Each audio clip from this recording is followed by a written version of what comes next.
The Galaxy Council had never known silence like this before. The chamber, usually a roaring tempest of voices from hundreds of worlds, was dead quiet. Holograms of alien diplomats flickered in frozen disbelief, their minds struggling to process what they had just heard from the human envoy's final transmission. It was not a declaration of war, not even a threat. It was something far colder.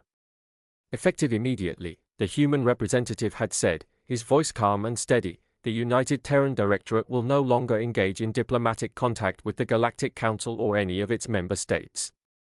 Humanity is done. The transmission ended. No static, no farewell, no signature. Just silence. The delegates sat motionless, trying to understand what had just happened. The humans, those unpredictable primates from a small blue planet in a forgotten spiral arm, had withdrawn completely from galactic diplomacy. To the Council, it was unthinkable. Humanity had been one of the founding voices of peace after the Orion Wars, the architects of the Stability Accords. To see them sever ties so suddenly was a tremor that rattled every empire. High Chancellor Virun of the Zellari clicked his mandibles nervously. "We must assume this is temporary," he rasped. "Humans are emotional creatures. They will return to the table once they calm themselves." But even as he spoke, deep down, he knew it wasn't true. The humans did nothing impulsively anymore. Not since Mars. Not since the siege of Sol. Across the chamber, the Drexy matriarch adjusted her neural veil. "Temporary," she hissed. "They just shut down every diplomatic channel, withdrew their ambassadors, and terminated all trade links within 20 standard minutes. That is not emotion. That is precision." Reports began flooding in from across the galaxy. Terran embassies were empty. Human encryption keys were wiped from communication grids. Even the AI liaison nodes that once mediated council meetings with perfect neutrality had gone dark, their systems purged of human-made code. It was as though Earth had vanished behind an invisible wall. The council's military representatives convened in an emergency session. Some advocated restraint, fearing that aggression might provoke the unpredictable wrath of the humans. Others, more arrogant or ignorant, suggested that perhaps humanity's withdrawal meant weakness. "They are isolating themselves," one Carthan admiral sneered. "Let them hide behind their planet. We will not miss them." But those who remembered history went pale.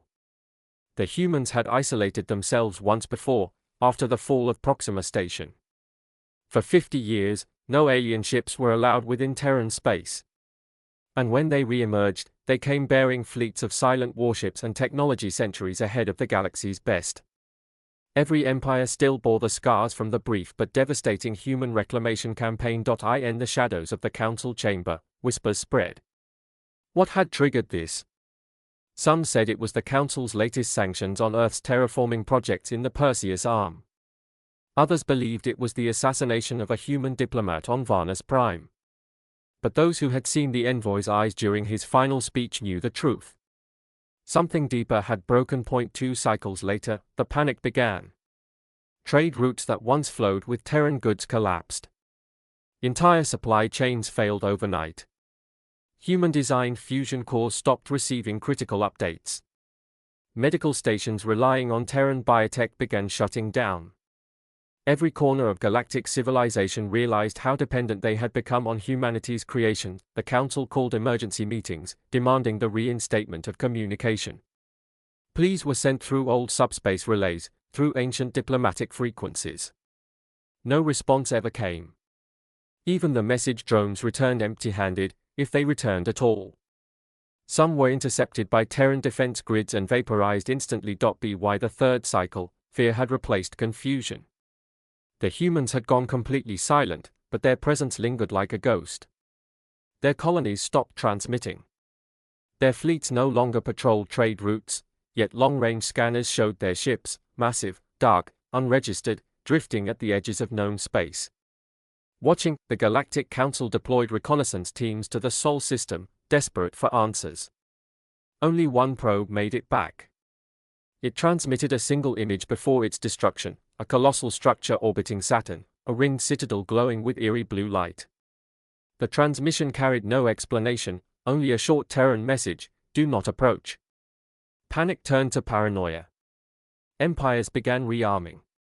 Treaties were broken. Every species feared the same thing, that the humans were preparing for something. Some thought it was war. Others, extermination.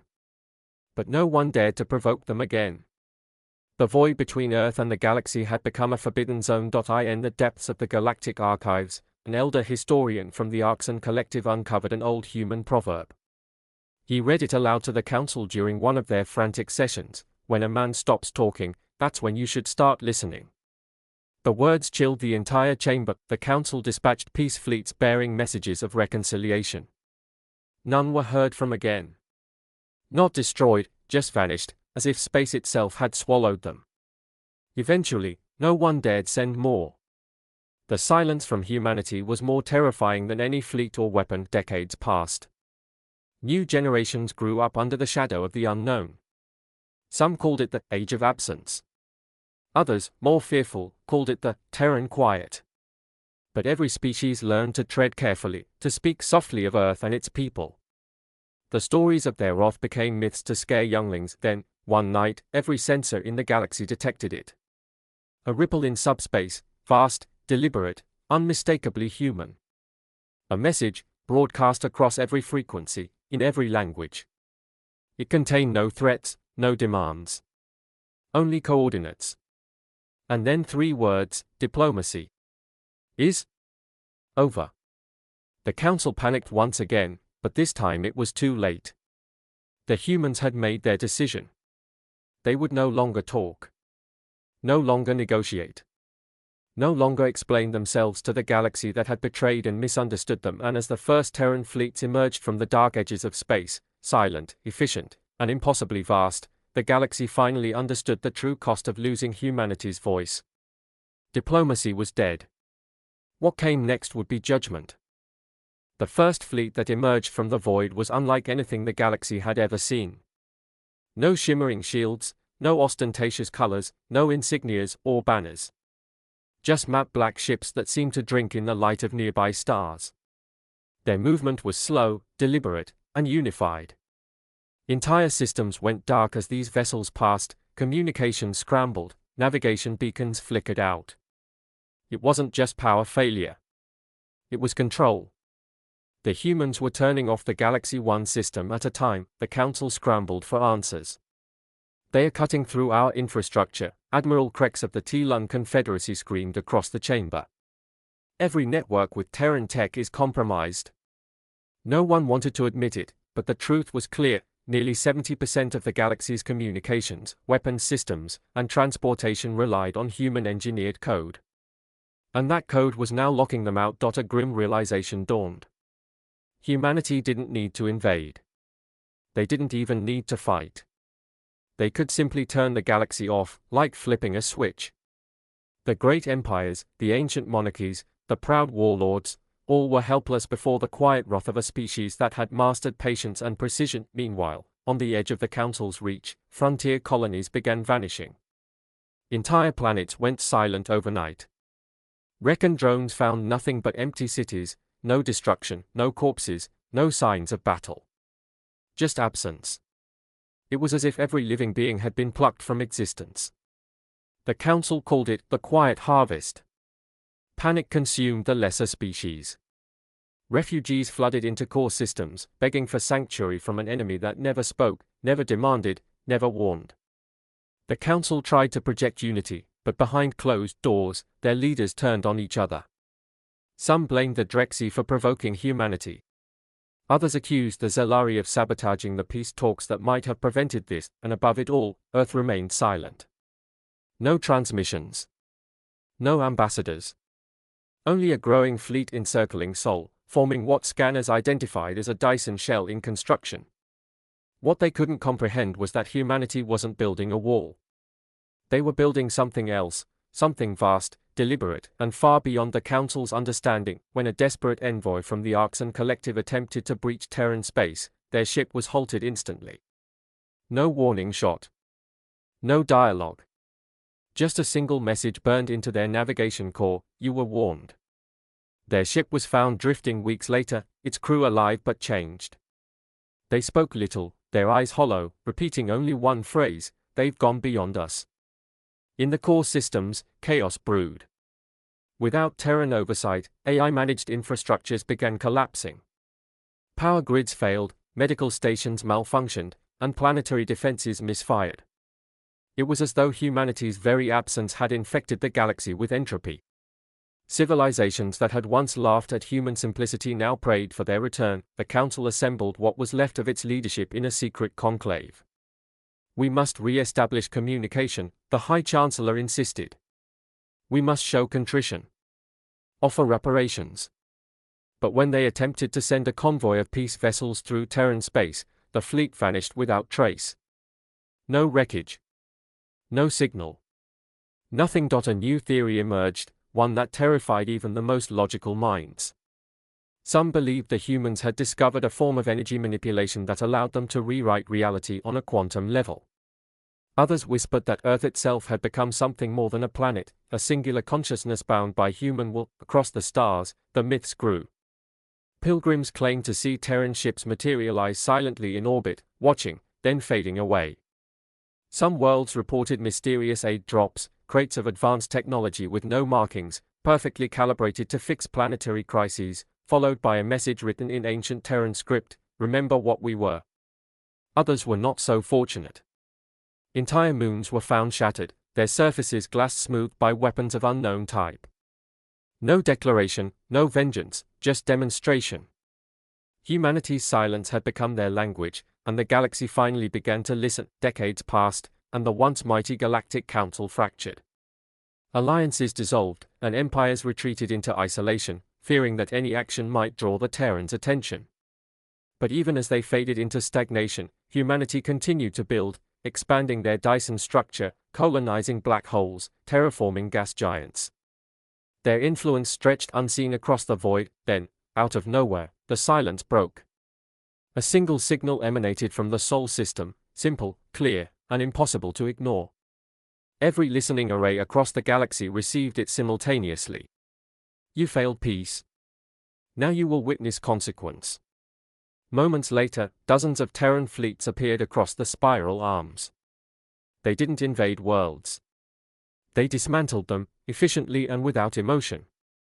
Every planet that had once voted to sanction Earth, every government that had betrayed human alliances, was methodically erased from the galactic map. The galaxy's defenders threw everything they had at the advancing Terran fleets. Their armadas were annihilated in minutes. Human ships didn't fire in traditional ways. They emitted waves of light that seemed to erase matter itself.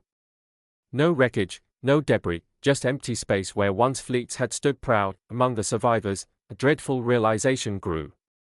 This wasn't war. It was cleansing. Humanity was removing infection from the galactic order, restoring what they saw as balance through terrifying precision. To them, the Council was a failed experiment, a system too corrupt to redeem. One by one, systems fell silent. Not through destruction, but through disconnection. The humans severed the galaxy's communication webs, leaving entire sectors in isolation. Planets that had once thrived in shared prosperity now drifted alone, forgotten, unable to reach one another. The galaxy was returning to darkness, and yet, amid the terror, there were whispers of mercy.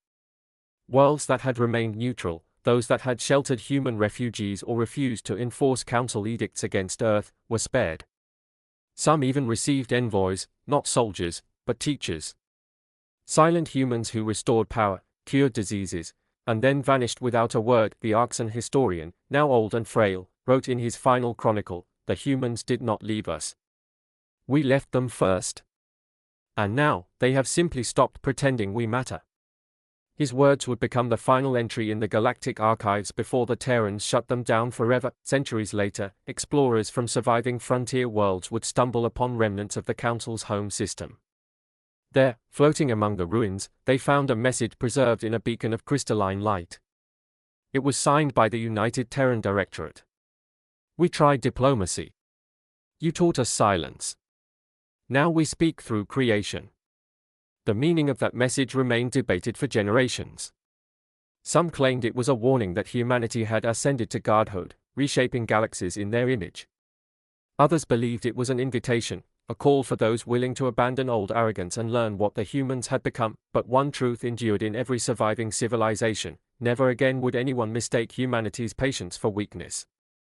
Their silence was not surrender, it was judgment deferred, and so, the galaxy moved on under the quiet dominion of humanity's shadow. No wars, no treaties, no council.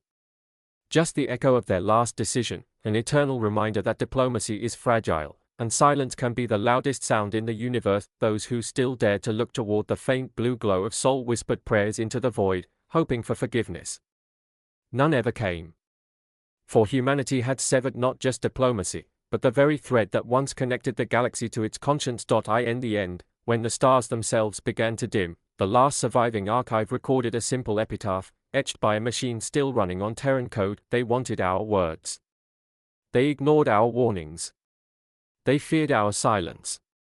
And in that silence, they finally understood what it meant to lose humanity. The galaxy never truly recovered from the silence. Centuries after humanity severed all diplomacy, the scars still glowed faintly across the spiral arms. Entire sectors remained dead, worlds stripped of energy, data networks frozen, orbital stations drifting aimlessly. The once mighty Galactic Council was a ghost memory whispered about by descendants who barely understood what had come before. On the shattered world of Varnus Prime, where the last human diplomat had been assassinated, the skies were still stained crimson from the orbital bombardment that followed decades later. The ruins of the Grand Hall of Unity stood untouched, preserved by the very nanotechnology that had once maintained the Council's infrastructure. Yet no one dared to enter. Those who tried claimed to hear echoes, a voice repeating the same phrase in hundreds of languages: "You had your chance." The few surviving species that remembered the Terran age lived cautiously. Trade was localized, planets isolated by fear. No one dared to rebuild a galaxy-spanning government. The phrase, "keep your distance from Earth," had become more than advice, it was law, and still, the humans were out there. Some said they had transcended the physical plane entirely. Others believed they had spread beyond the galactic rim, colonizing the void between galaxies. No one truly knew, because no one had dared to go looking. Then, one day, a signal appeared again, faint, encrypted in ancient Terran code. It came from the Perseus arm, from a system thought long dead. Analysts from a dozen species tried to decode it, but all failed. Only a fragment translated through an ancient Earth AI still functional enough to interpret human syntax. Cycle complete. Phase 2 begins. Panic rippled through the surviving civilizations. Armadas scrambled. Temples prayed. Every sensor array in known space focused on the Perseus arm. What they saw defied understanding, a massive structure unfolding itself from a black hole, shaped like a blooming flower of steel and light. It emitted no radiation, no threat, just quiet power. From that moment, stars began to change. Systems near the Terran construct brightened unnaturally, as if being reignited. Dying suns flared back to life, barren planets began to shimmer with new atmospheres. Where humanity passed, decay reversed. They were rebuilding, but not for the old galaxy. A council of surviving species convened on neutral ground for the first time in 500 years. They called it the Assembly of Shadows. No one used the word galactic. That title was forbidden. Their purpose was singular: understand what humanity was doing, and whether it could be stopped. A Drexy priest spoke first, her voice trembling. The Terrans were wrathful gods once. Now they have become creators. What if their silence was never punishment, but metamorphosis? Others disagreed. The Zelari warlords demanded weapons, defenses, something to resist the humans should they return to finish what they started. But their ships were obsolete, their fleets brittle compared to the unseen empire that had evolved in isolation. Even in their absence, humanity's influence had rewritten the laws of technology itself. When scouts ventured into the newly brightened systems, they found worlds reborn. Cities grew without builders, powered by invisible energy sources. Machines operated without pilots. And in some places, beings that looked human, but not quite, walked among the ruins, silent and serene. These new Terrans didn't respond to communication attempts. They didn't fight, didn't flee. They simply observed. The explorers who met them described a sense of overwhelming calm, as though standing before something far greater than mortal understanding. One captain wept upon his return, claiming he had seen the future of life itself. As word spread, a new cult arose across the scattered worlds, the Children of Sol. They preached that humanity had transcended war and weakness, and that their silence was not condemnation but ascension. Followers traveled toward Terran space, seeking redemption or assimilation. None ever returned. Meanwhile, energy readings around Sol reached levels beyond comprehension. The Dyson shell was complete, an artificial sun glowing brighter than any star in the local cluster. Every telescope pointed at Earth, but the planet itself was no longer visible. It was as if the homeworld had been folded out of existence, replaced by something vast and living. The assembly of shadows debated endlessly. Was this salvation or domination? Were the Terrans reshaping reality, or simply abandoning it? Every attempt to understand ended the same way: silence. No probes returned, no transmissions answered, and then came the second message, broadcast through every system, overriding every communication network simultaneously. It was simple, spoken in the calm voice of the same human envoy who had severed ties centuries ago. The age of words is over. The age of consequence continues. Entire fleets powered down involuntarily. Space itself rippled as Terran constructs materialized near the galactic core, immense, shimmering rings rotating around the supermassive black hole. With every revolution, gravitational waves pulsed outward, rewriting the very structure of spacetime. The assembly realized too late what was happening. The humans weren't destroying the galaxy. They were remaking it. The old web of politics, greed, and exploitation, the foundation of the Council, was being overwritten by order. Worlds that had been torn by conflict suddenly found themselves restored. Oceans refilled, skies cleared, and diseases vanished. But every creature on those planets who had taken part in the Council's betrayal simply disappeared. Erased. The new balance was selective, justice at a cosmic scale. Scholars tried to quantify it, but their instruments couldn't keep up. The laws of physics themselves seemed pliable around Terran influence. They had achieved something the galaxy once deemed impossible: harmony enforced by absolute control. One surviving historian summed it up in her final entry before the archives blinked out: the humans did not destroy us. They rewrote what it means to exist beside them. Soon, communication between non-Terran civilizations began failing completely. Languages faded, AI corrupted, memory banks dissolved. The Terran signal was everywhere, subtle, resonant, rewriting matter and thought alike. Within a few generations, the galaxy no longer remembered its former rulers. All that remained were the whispers of origin, passed down by the few species that had gone into deep isolation. Stories of ancient beings from a blue world who had once tried peace, then silence, and finally transcendence. On the edge of known space, an explorer from a remnant civilization recorded the last known human sighting. A colossal, humanoid figure composed of light stood upon the surface of a dying star, its gaze fixed on the void. The log ended with 3 words: they became stars. In the end, the galaxy was quiet again, but it was a different silence. Not one of fear, but of awe. The Terrans had moved beyond the need for diplomacy, beyond war, beyond mortality itself. Their will was now woven into the cosmos. Every sunrise, every pulse of energy, every whisper of gravity carried traces of them. Humanity had not vanished, they had become the law of existence, and in the endless silence of space, a final Terran inscription drifted through the void on an indestructible beacon, addressed to no one in particular: we spoke peace. You answered with politics. We offered silence. You answered with fear. Now we build what you could not understand. This is not vengeance. This is evolution. The beacon passed through 1,000 star systems, untouched, unread, undying. Civilizations rose and fell around it. Stars were born and extinguished. But the message endured, because humanity had written it into the bones of reality itself, and as the last remnants of the old galaxy faded into starlight, the universe finally knew peace, not because of treaties or councils, but because humanity had willed it so. Their silence had become creation.